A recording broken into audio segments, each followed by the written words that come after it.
No, I wouldn't say I have a passion for HR. The Office's Toby Flenderson is a fun sponge, a bit boring, kind of sad, and sometimes a little creepy. Since the show ended, theories on Toby have proliferated, with many even finding a bunch of clues that he's the true Scranton Strangler. But if he wasn't the Strangler, did he deserve all the vitriol he got from Michael, the rest of the office, and the audience? If I had a gun with 2 bullets and I was in a room with Hitler, Bin Laden, and Toby, I would shoot Toby twice. He's calm, kind, and unlike most of the other characters, the sort of stable, competent co-worker many of us would appreciate in a real-life professional setting. Here's our take on why Toby doesn't deserve the hate, and what went wrong to make him such a punching bag. I hate so much about the things that you choose to be.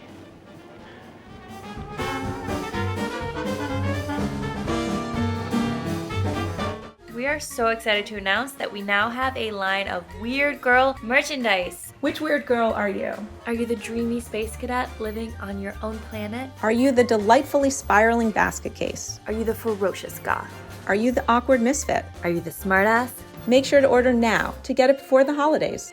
Thank you to Brilliant for sponsoring today's video. Brilliant is an interactive learning platform that helps you master valuable STEM skills through fun activities. Right now, the first 200 people to click the link in our description below, brilliant.org/thetake, will get 20% off a year-long subscription. Whether you aced math and science in school or are looking to master valuable skills now, Brilliant will help you sharpen your mind so you can solve problems, strategize, and be at the top of your game.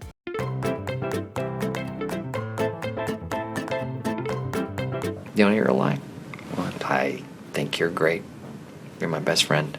The Office sets Toby up to be hateable from the beginning because the show's lead, Michael, hates Toby. While Toby may be reasonable, fair, and respectful of his coworkers, Michael is the star of the show, providing many of its biggest laughs. Thus, it can feel like Toby gets in the way of the fun. Why are you the way that you are? Honestly, every time I try to do something fun or exciting, you make it not that way.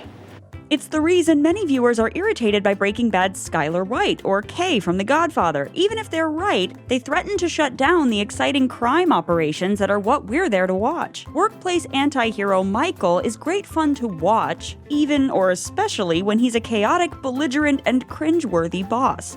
IGN even argues that The Office as a show is essentially one long series of human resources debacles. Quote, a staple formula of so much of The Office's first few seasons is simply to take a basic HR issue and stretch the horrible process out. So it makes sense that Michael's chosen nemesis, the person he can't stand above all, is the human resources rep, the person tasked with getting Michael to behave appropriately, follow corporate rules, and avoid controversial or offensive behavior. Oscar is gay. That is his choice. We can make fun of that. You still can't make fun of people for race or gender or sexual orientation. Michael believes that Toby's correctness attacks the heart and soul of what he's doing as a manager and kills all his fun. And Toby, by having to articulate and draw attention to when Michael's behavior is wrong, can sometimes compound Michael's cringeworthiness and force others to confront the boundaries being violated. Even on a structural level, Michael sees Toby as a threat to his control of the office. While everyone else works for Michael, Toby works for corporate, which means he doesn't have to obey Michael in the way his colleagues do. He works for corporate, so he's really not a part of our family. Ironically, Michael falls for the HR rep who comes after Toby, Holly Flax, but that's actually because Holly often doesn't really do her job when it comes to keeping Michael in line, and instead enables his inappropriate behavior. She enters into a relationship with Michael, is rude to her predecessor, I nearly fell asleep when he gave me a tour of the files. Doesn't work to challenge the hostile work environment, and even assists Michael in making the office a more uncomfortable place for employees. She lets Todd Packer come and work there despite expressions of genuine worry from the rest of the office. You hump Michael. Well, if that's the case, I guess I've got to be fired too. But the office is primed to overlook all this because it was so touching to watch Michael finally find a viable love interest who gets him. Michael is actually killing it with Holly. And I think I know why. It's because Holly is kind of a major dork. And when David Wallace then has Holly sent away, it feels cruel, with Michael's punishment compounded by the fact that Toby comes back. Look closer, though, and the widespread disgust for Toby could actually be the illusory truth effect at work. The illusory truth effect is a psychological phenomenon that occurs when people are told something enough times and come to believe it, whether it's true or not. Psychologists Sarah Barber and Omayo Hassan wrote that people tend to perceive claims as truer if they have been exposed to them before, and repeated exposures lead to increased belief. Likewise, the office staff initially have a camaraderie with and respect for Toby, but this decreases over the show's run as Michael's bullying dehumanizes Toby in their eyes. Millions of Americans suffer from extreme repulsiveness. Someone in our midst is bringing that problem to light. Toby Flenderson. Oh, that's so mean. No, it's fine. In this scene, while D'Angelo immediately reacts to this cruelty because he hasn't been conditioned to it, the staff are more interested in making the last Dundies perfect for Michael at Toby's expense. It's his last Dundies. You gotta play along, man. Michael uses an almost Pavlovian approach to train his colleagues to hate Toby. He uses Toby as a repository for all of the negativity in the office, so that the employees associate Toby with their bad feelings and use him as a punching bag. For example, when he invites comments and Angela wants to complain about her colleagues' clothing, he gives this to Toby. Okay. Yes. People are dressed inappropriately. Take it up with Toby. You're so educated, aren't you, Toby? So trained to deal with a hysterical woman! Even when Michael gets in hot water for dating Pam's mom, he makes Toby deal with the fallout, using Toby almost as a physical shield to absorb the vitriol that's meant for him. The illusory truth tactic likewise works on the audience, whereas early moments of Michael hating on Toby are played to highlight how irrational Michael is being. Toby Flenderson is everything that is wrong with the paper industry. Is he why you left? Oh, no. Over time, jokes increasingly align us with Michael or mock that supposed repulsiveness of Toby's that Michael harps on. You don't understand clothing, Toby. You're dressed like this amorphous blob of khaki. It's a testament to Michael's charisma and how beloved he eventually was by us and his colleagues. Best boss I ever had. That quiet, unassuming Toby comes away looking like the bad guy just for trying to do moderate damage control.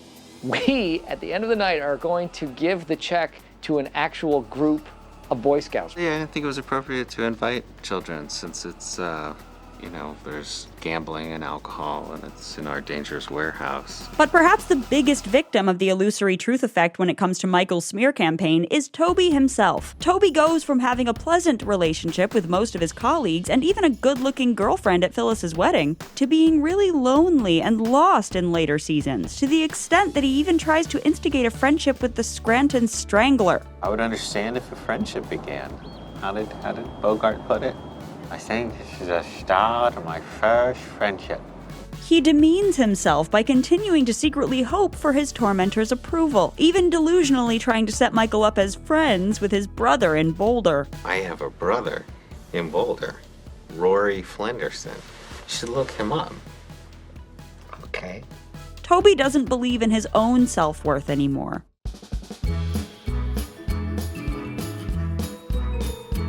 To be fair, Toby also contributes a lot to his own unlikability. He's a pathetic character who never seems to do anything to help himself. In his pre-office life, Toby almost became a priest and then backed out. I was in the seminary for a year and dropped out because I wanted to have sex with this girl, Kathy. Followed her back to Scranton. Took the first job I could find in HR. And he appears to believe that God is punishing him. Why you always gotta be so mean to me? In his strange combination of self-pity and self-hatred, his feeling that he's being pummeled by life but probably deserves it, he's essentially a human Eeyore from Winnie the Pooh, the depressive donkey who feels unseen and unappreciated by his friends. It's my birthday. Can't you see all the presents? Who lives alone, often forgotten about, in a slightly removed part of the 100-acre wood from the most central characters. Go back to the annex. And whose plots often revolve around his low self-esteem and need to be validated and cheered up. Thanks for inviting me over, Pooh Bear. Guess you couldn't get anyone more interesting to come. Like Eeyore, Toby almost seems to be followed around by a personal dark cloud. But instead of inspiring others to empathize, that near-constant misery and feeling sorry for himself might, over time, be more likely to trigger annoyance. It almost feels like Toby's attitude invites terrible things to keep happening to him. I went ziplining my third day in Costa Rica. I guess the harness wasn't strapped in exactly right. Toby's behavior eventually leads the women he's attracted to develop a level of aversion or disgust for him. Early in the series, he carries a torch for Pam, and originally she likes him too. While she doesn't really seem to return his feelings, she considers him a friend and even suggests he is attractive. Oscar's kind of cute. Yeah, I like Oscar. Ooh, Toby. So it's possible he could have at least had a chance with her if he put himself out there, but by the 9th season, she's openly stating that the idea of him being sexy is repellent. I'm sexy Toby. Gross. Instead of drumming up the courage to ask her out, he hides his feelings behind elaborately convoluted attempts to please her that are so subtle she doesn't even notice them. Where have you been all night? I was looking forward to hanging out with you. Hey, don't you have a daughter?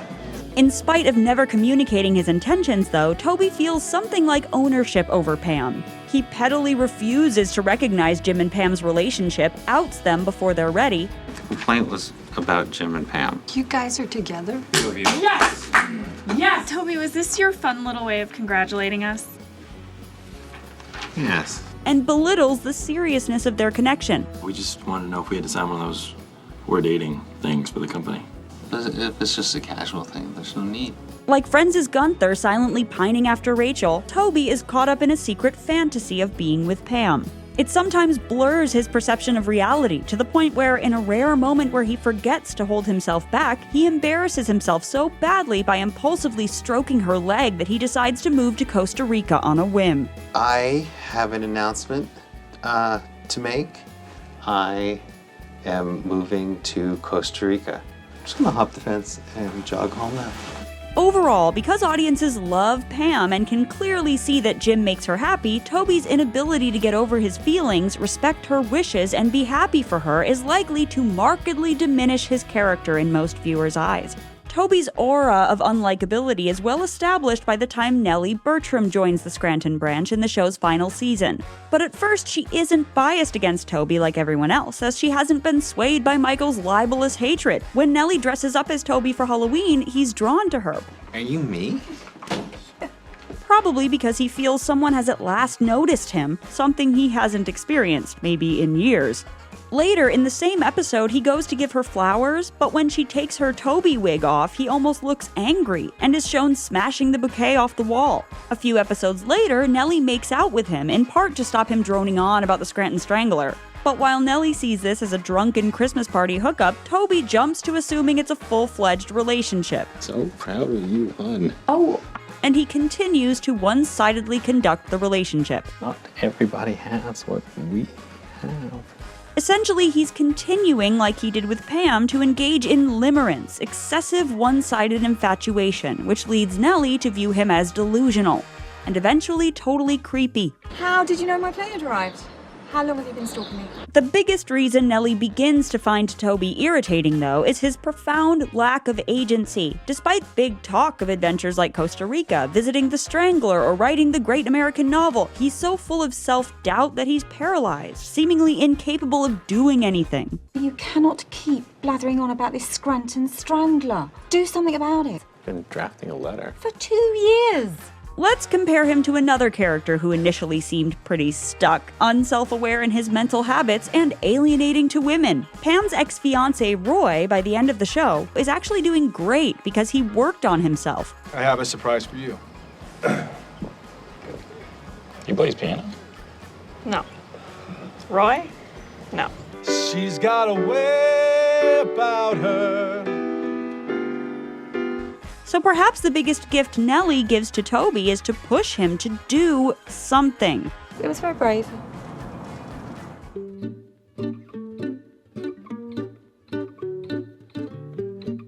Though it's hilarious to watch, in real life, the Dunder Mifflin office would have been a nightmare place to work. The level of involvement that these colleagues have in one another's lives is borderline unhealthy and invasive. Cece's getting christened today. Big day. Everyone from work is here. We weren't planning on that. Michael treats the office like a family, but it's not healthy to expect employees to make work their whole life and have no respect for boundaries. I feel like all my kids grew up and then they married each other. It's every parent's dream.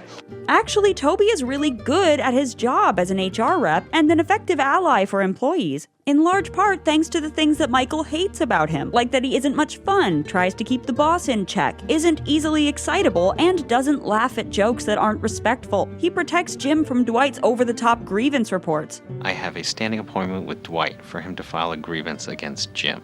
I tell him that I'm sending them to a special file in New York. That box is the special file in New York. He calls out inappropriate comments that are likely to make others uncomfortable. He even displays real aptitude for the more complex emotional and psychological aspects of HR in the counseling session he does with Michael, suggesting he could make a very good therapist. It's a testament to Toby's strong work ethic, great training, and underlying humanity that he still wants to help the man who's cruelly bullied him for years. Well, chance to do something good here. And that he can unpack the intricacies of Michael's personality with unclouded judgment. I guess that's why I thought he ran away in the first place, to find a kid he liked better. Dogs don't do that. Right? Why would a dog do that? I don't know. When I hear myself say it, it just sounds ridiculous. It's working. He's a gentle, caring guy whose calm demeanor makes him approachable, which leads to members of the office becoming vulnerable with him and seeking education from him. His colleagues also know that Toby can be trusted to do his job and give them some protection. Toby will stop it. Anytime anyone's ever been fired, Toby's blocked it. Yet in the end, when Dwight finally gets the top job, one of his first acts as regional manager is to fire Toby. Bye-bye, Toby. Just as Michael had long wanted to do. In part, the trigger for this firing is so that Toby won't prevent Dwight from firing Kevin or whoever else he wants. So the act of firing Toby signals the office's true descent into the tyranny of a manager whose power is totally unchecked by HR. Without the office, Toby says he's embarking on a new adventure writing a novel, but just sounds miserable. I have 6 roommates, which are better than friends, because they have to give you 1 month's notice before they leave. And feels he's left with nothing. Do you find that your life feels pointless now that nobody's actually filming you anymore? Yes. In many ways, he has the most tragic ending of all the characters. He's so lonely and depressed in the finale that he ends up sobbing in Pam's arms at the wedding. Still, the final scene involving Toby has a silver lining. He's pleased that his former coworkers want him to hang out with them. You have to go, Toby. Yeah, come on, Tobes. Come on, Toby. Come on. Yeah, I'll survive. Yeah. There he is. It's what he wants most of all, to simply feel noticed by his friends. Toby just wants to be valued, and he deserves to be. He's the kind of rational and helpful colleague we all can use at work, so it's a shame he's broken down into believing that he has no power. Doesn't HR have some rules against talking about this kind of stuff? Aaron, HR is a joke. I can't do anything about anything. And we can learn from how the others tolerate and accept Toby's mistreatment, that we should be brave and stand up against workplace bullying, because if we don't, we become enablers and eventually bullies ourselves. Hey, Jim. Not now, Toby, my God. Jesus. Get the hell out of here, idiot. What did I do? This is The Take on your favorite movies, shows, and pop culture. Thanks for watching, and don't forget to subscribe. Toby's what you might call an acquired taste, and for many people, so is the idea of STEM learning. It seems frustrating at first glance, but provides great value and becomes easier over time. That's why we're excited that Brilliant aims to make STEM as simple, fun, and accessible as possible through their highly interactive courses. Right now, the first 200 people to click the link in our description below, brilliant.org/thetake, will get 20% off a year-long subscription. I recently took Brilliant's course, The Joy of Problem Solving, and I was amazed at how it helped me completely rethink my approach to problems in my daily life. It also felt really good to exercise my mind at a time when it's all too easy to just zone out. If you'd like to try out Brilliant for free, click the link in the description down below, brilliant.org/thetake, and the first 200 people will get 20% off a year of STEM learning.